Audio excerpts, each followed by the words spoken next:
Hey guys, welcome to our YouTube channel. I am Nikita Banks and I'm the host of Black Therapist Podcast, formerly of Black in Therapy. I am a Brooklyn-based psychotherapist, and if you would like to work with me directly, get some free resources, sign up for our free and paid mental health courses, you can contact me at Nikita, Nikita, banks.com. Also, if you're interested in listening to our latest shows, please feel free to look for us wherever podcasts are played. We are currently on Apple Podcasts, Google Play, Stitcher, SoundCloud, and more. Or you can sign up directly to our mailing list at blacktherapistpodcast.com. Thank you for listening to Season 1. Enjoy the show. My name is Nikita Banks, and welcome to another episode of Black in Therapy.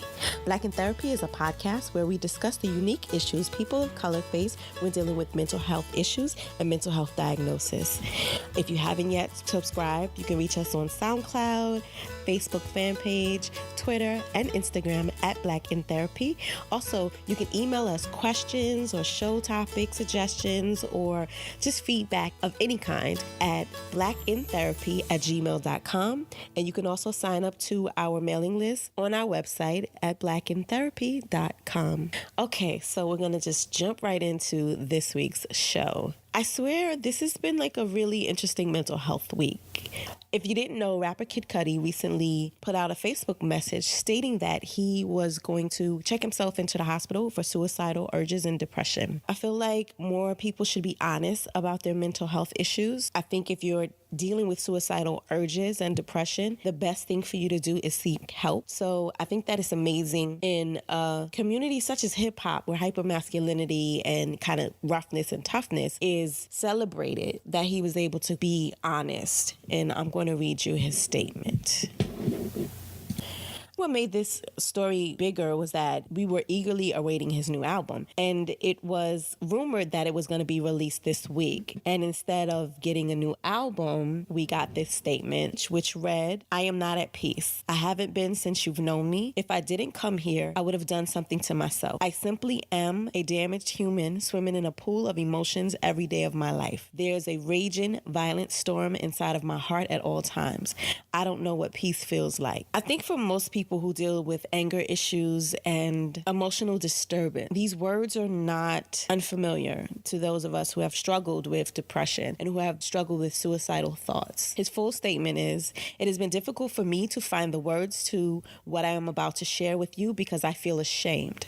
Ashamed to be a leader and a hero to so many while admitting I've been living a lie. It took me a while to get to this place of commitment, but it's something I have to do for myself, my family, my best friend/daughter, and all of you, my fans. Yesterday, I checked myself into rehab for depression and suicidal urges. I am not at peace. I haven't been since you've known me. If I didn't come here, I would have done something to myself. I simply am a damaged human swimming in a pool of emotions every day of my life. There's a raging, violent storm inside of my heart at all times. I don't know what peace feels like. I don't know how to relax. My anxiety and depression have ruled my life for as long as I can remember. I never leave the house because of it. I can't make new friends because of it. I don't trust anyone because of it. And I'm tired of being held back in my life. I deserve to have peace. I deserve to be happy and smiling. Why not me? I guess I give so much of myself to others. I forgot that I need to show myself some love too.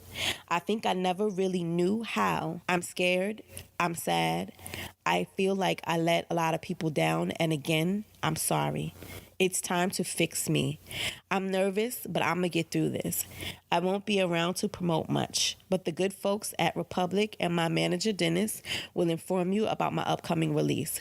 The music, videos, album release date, etc. The album is still on the way. Promise.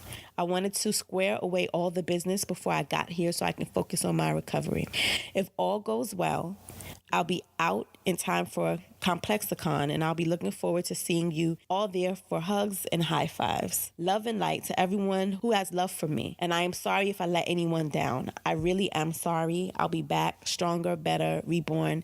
I feel like shit. I feel so ashamed. I'm sorry." And he signed it his legal name. I'm super proud of him. And I think that we have to give each other the space to get well. There was a onslaught of love and support on social media for him.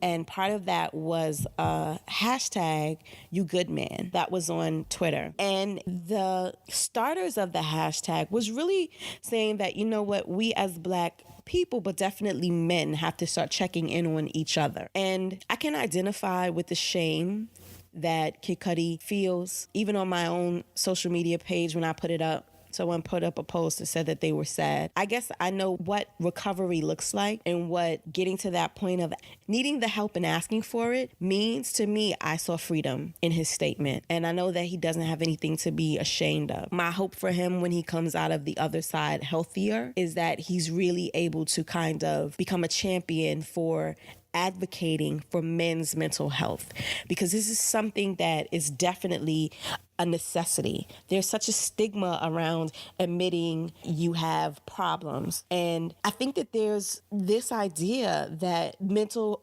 illness looks one way, or it feels one way, or that he's rich and that he shouldn't feel sad, or that he has this bomb life and that he shouldn't have any issues. And that's just crap. And I think that that's the thing that keeps people living in pain a lot longer. And I really hope that he's able to kind of turn this into a tool to really discuss mental illness in a way that is meaningful.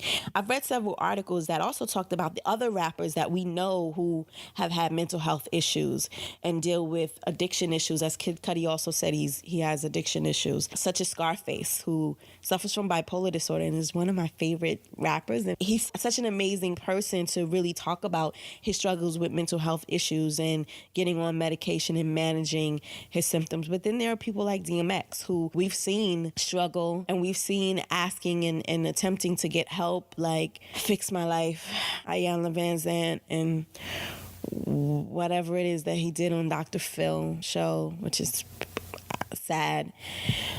You know, I mean, I'm not sure what the rate of pay is for those shows in terms of like talent. I'll put in air quotes, but he's obviously a man hurting, and he definitely has a diagnosis, and we can kind of see that in the erratic behaviors that he has.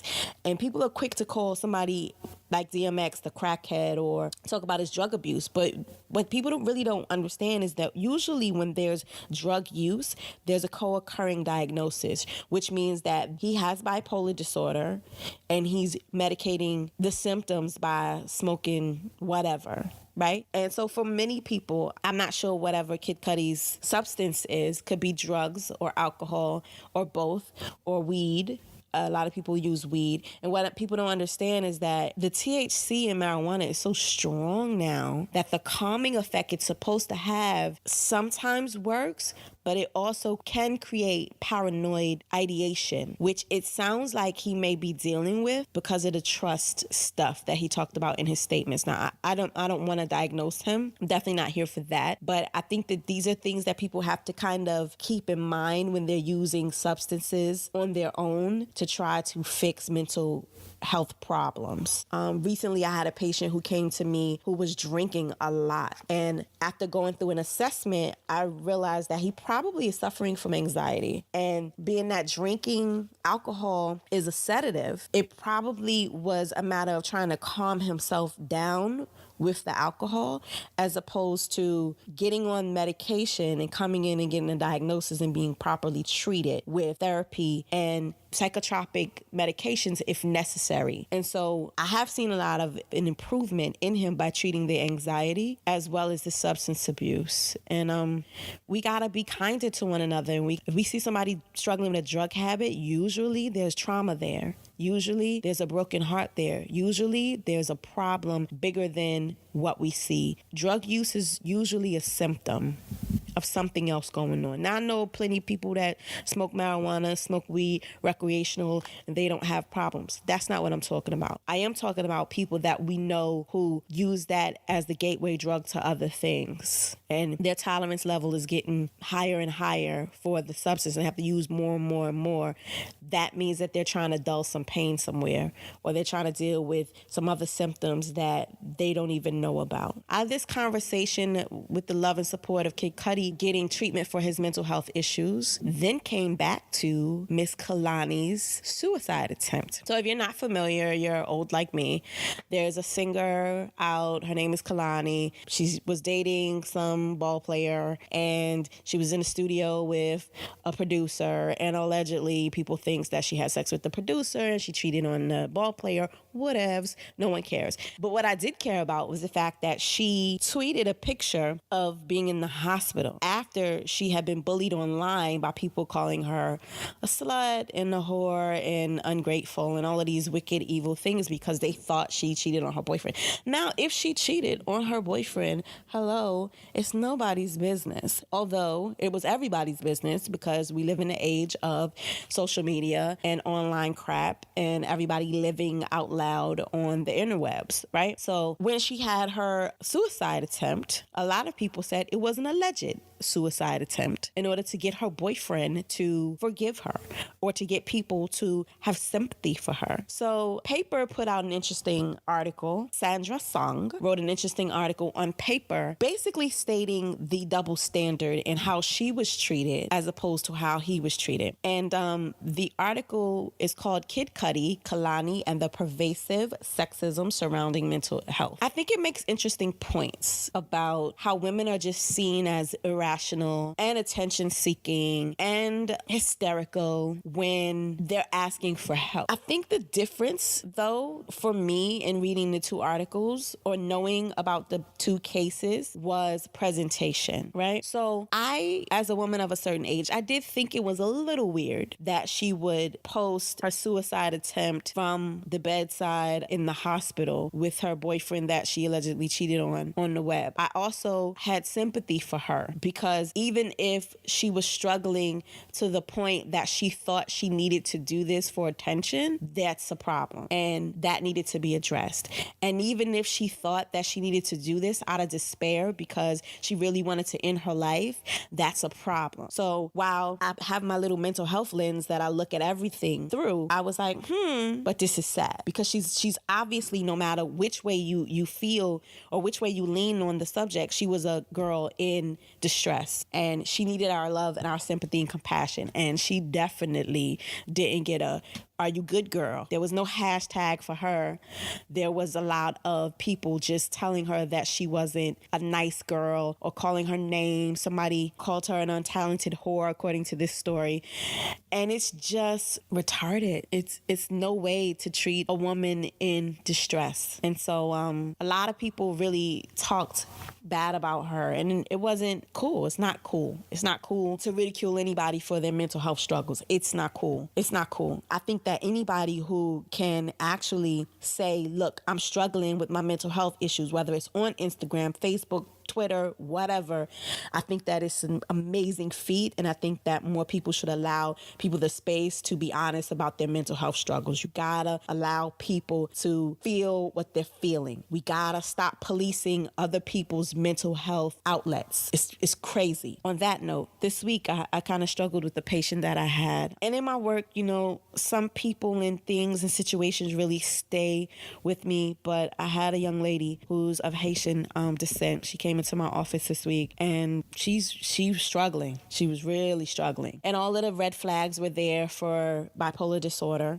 I'm listening to her story and I'm getting her background and I'm listening to the things that she's telling me. And then she tells me how her life has spun out of control since her mother, who's a nurse, found out that she was taking medication for, she told me it was ADHD and depression. But I was like, there's no way that that's all you're being treated for, because your symptoms are saying something else. And if it's that, if you're being treated for that, we have to screen you for this, because this may be depression. It sounds like bipolar depression. It sounds like a little bit of mania there. Once I said that to her, she was like, oh, yeah, I have heard that. So I kind of had to let her know I am a safe haven. I am a place that you can be honest. You don't have to lie to me or omit or leave out any details, because I need all of the details that I can so I can use all of the tools in my toolbox to help you with this situation.